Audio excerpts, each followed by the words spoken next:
Assalamualaikum warahmatullahi wabarakatuh. Halo anak-anak ibu semua, selamat pagi dan salam sejahtera untuk kita semua. Izinkan ibu untuk memperkenalkan, nama ibu adalah Nola Desti Pratiwi Simanjuntak, Wakil Kepala Sekolah, bagian bidang kurikulum. Oke, terkait dengan kurikulum, sebelumnya Ibu akan memberitahukan bahwa SMK Negeri 3 Mandau ini memiliki program Teaching Factory dan juga SMK 4 tahun untuk jurusan Geologi Pertambangan. Nah, pada tahun 2017 kita menjadi salah satu tuan rumah atau yang ditunjuk lebih tepatnya itu sebagai induk klaster dari pendampingan kurikulum berbasis K13 atau kurikulum 2013. Nah, di sini perlu anak-anak ibu ketahui semua bahwasanya kurikulum di SMK Negeri 3 Mandau adalah kurikulum 2013 atau K13 revisi. Jadi, jika ada yang menanyakan sekalian sekolahnya kurikulum berapa? Kurikulum K13 revisi. Oke? Nah, kemudian pada tahun 2018 kita itu mengadakan program kelas industri, kemudian ada lagi di tahun 2019-nya itu namanya SMK Rujukan, kemudian ada lagi SMK Kawasan Industri Nasional di tahun 2019. Jadi dari semua itu kita akan berusaha untuk menjadikan SMK Negeri 3 Mandau menjadi SMK yang memiliki potensi untuk mengembangkan proses belajar mengajar, tentunya yang berkaitan dengan kurikulum untuk menuju era revolusi, yaitu era revolusi industri 4.0. Baiklah anak-anak ibu semua, untuk lebih tahu dan lebih jelasnya lagi tentang kurikulum dan bagaimana program pembelajaran kita di sekolah, mari saksikan video berikut ini. Selamat menyaksikan.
Assalamualaikum warahmatullahi wabarakatuh.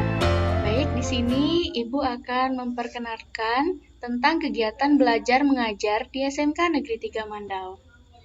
Nah, di sini yang pertama kali akan Ibu bahas adalah kegiatan intrakurikuler kita di SMK Negeri 3 Mandau.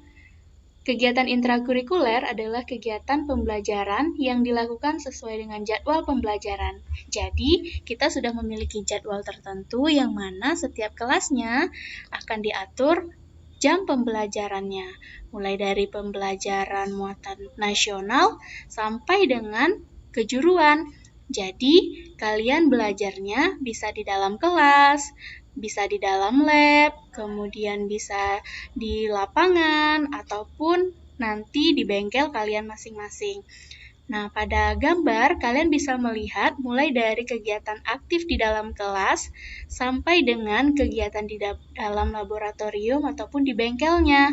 Jadi, masing-masing jurusan yang kalian miliki itu memiliki keistimewaan masing-masing dalam pembelajaran intrakurikulernya. Contohnya saja kegiatan praktek di kejuruan kalian seperti membuat sumur bor untuk jurusan pemboran migas. Kemudian contoh lainnya lagi itu seperti kegiatan bengkel. Kemudian ada lagi kegiatan di dalam laboratorium dan masih banyak lagi. Nah, selain praktek kejuruan, kalian juga akan menemui nantinya itu pembelajaran praktek seperti olahraga, juga pembelajaran praktek seperti bidang studi kimia, kemudian bidang studi bahasa Indonesia, bahasa Inggris, dan lain sebagainya. Nah, selain kegiatan intrakurikuler tadi, ada lagi yang namanya kegiatan kokurikuler.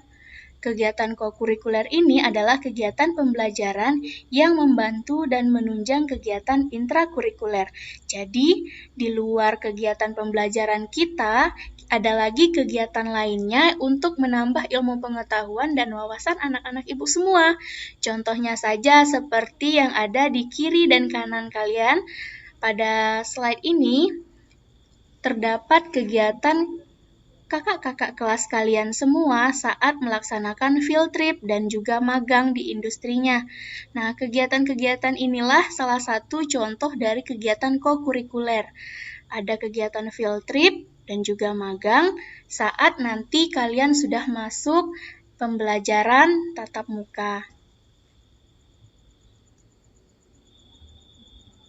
Nah, anak-anak ibu sekalian, di sini ibu akan menjelaskan tentang sistem penilaian kita.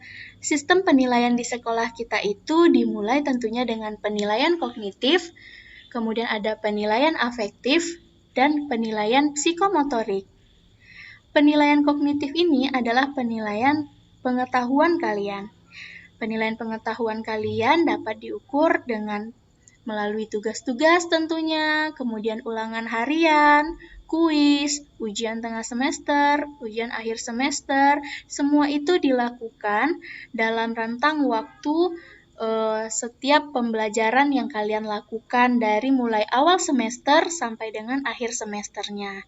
Kemudian ada lagi yang namanya penilaian afektif. Afektif itu adalah penilaian sikap.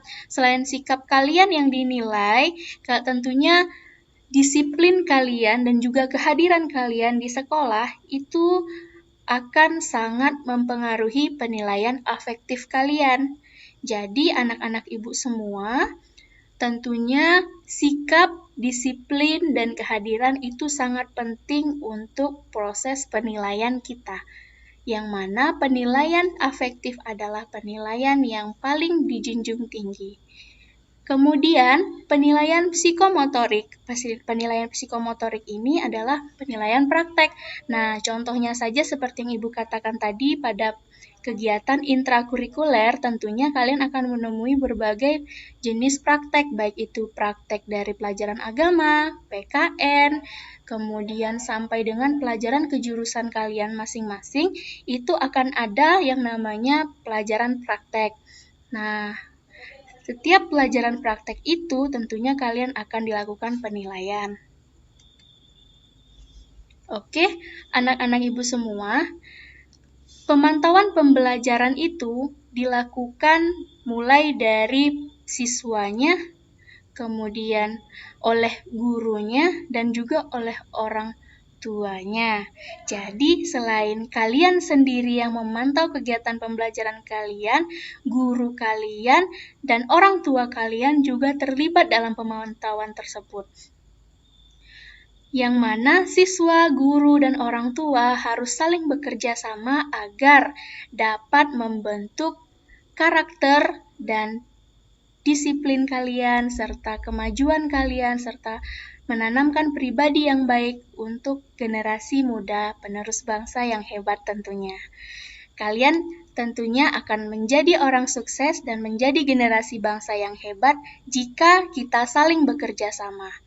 Kemudian, prosedur bimbingan dan pendampingan itu dilakukan apabila kalian tentunya selama proses di sekolah itu mengalami kendala ataupun mengalami gangguan ataupun ada hal yang tidak kalian ketahui. Nah, kalian bisa tanyakan mulai dari jenjang wali kelas terlebih dahulu, kemudian barulah kalian tanyakan ke kepala program, dan jika juga tidak menemukan solusi ke kepala program, kalian boleh tanyakan ke wakil kepala sekolah, dan terakhir itu baru ke kepala sekolah. Jadi anak-anak ibu sekalian, orang yang pertama kali tempat kalian mengadu itu adalah wali kelas kalian. Jika kalian mengalami masalah, maka wali kelaslah tempat kalian untuk mengadu, tempat kalian untuk saling mencurahkan masalah, kemudian untuk selalu bertanya, itu adalah tempat wali kelasnya. Jadi, jangan buat wali kelas kalian menjadi orang asing, tapi jadikanlah wali kelas kalian sebagai orang terdekat kalian. Kemudian baru ke kepala program, baru ke wakil kepala program, kepala sekolah, dan terakhirnya lagi ke kepala sekolahnya. Jadi, anak-anak ibu sekalian tentunya harus tahu ya prosedur bimbingan dan pendampingan. Nah, selanjutnya itu adalah jenis pembelajaran. Jenis pembelajaran kita anak-anak ibu sebenarnya itu adalah pembelajaran tatap muka. Namun karena adanya wabah COVID ini, maka ada yang namanya 3 pembelajaran tambahan, yaitu pembelajaran secara daring atau dalam jaringan, kemudian luring luar jaringan, dan yang ketiga itu secara pembelajaran COVID ini adalah blended learning atau campuran. Jadi di sana akan ada secara daring juga, ada juga tatap muka juga. Nah, jadi 4 metode atau jenis pembelajaran ini akan selalu kalian temui dalam rentang waktu ke depannya. Dimulai dari daring mungkin terlebih dahulu karena sekarang masih COVID, dan diakhiri nanti dengan tatap muka insya Allah jika kita diberi waktu dan umur yang panjang. Oke? Nah, untuk itu anak-anak ibu semua tetap semangat, jaga kesehatan, dan selalu mawas diri, jangan lalai dan gegabah. Sampai bertemu di sekolah. Terima kasih.